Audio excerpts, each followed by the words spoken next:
We make up 1 out of 3 residents in the state of California. Naturally, we contribute to the economic well-being of the state, the 6th or 7th largest economic force in the world, and naturally we are brand loyal, so we are an attractive segment of our community to a lot of different industries. Well, Latinos are not only consuming and purchasing, but they're also the market.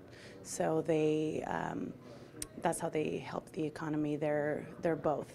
As a consumer, I mean, just like anybody else, I mean, we buy everything. We're open to all different kinds of marketing schemes. Basically we buy what we feel comfortable with. So, I mean, it's big money. Well, as consumers, we as Latinos, I would say, have a big purchasing power within our region, and there's a lot of I would say middle-income families that have a high purchasing consumer rate. As consumers, I think the most important thing is education. In the business that I'm in is insurance and financial services, and it's important to really educate yourself on the products and services that people provide for you. You know, Hispanics are traditionally very strong consumers of various products and services, and as you know, the population is continually growing, and so as consumers, that's going to increase also. In my area, I think maybe the role of both education for themselves, researchers, I guess.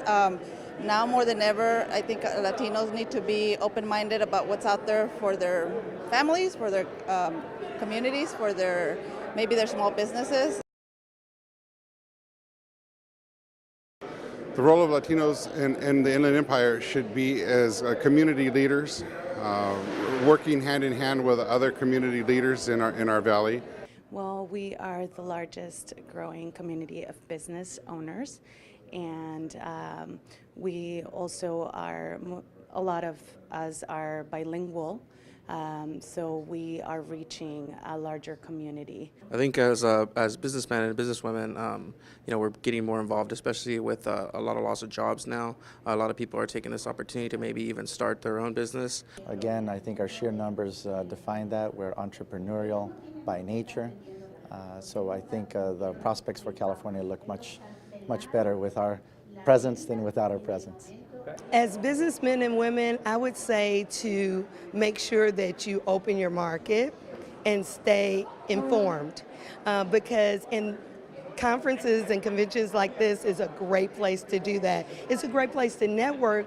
Actually, yes, I think the role needs to be more like a helping role, a volunteer role. I think now more than ever we're seeing a lot of Latino businesses grow and spurt from small business to medium-sized business, myself included. I'm a small business owner, I'm Latina, and when I actually see growth in my company, it's when I spend more time in the community, volunteering, helping, hearing what's needed.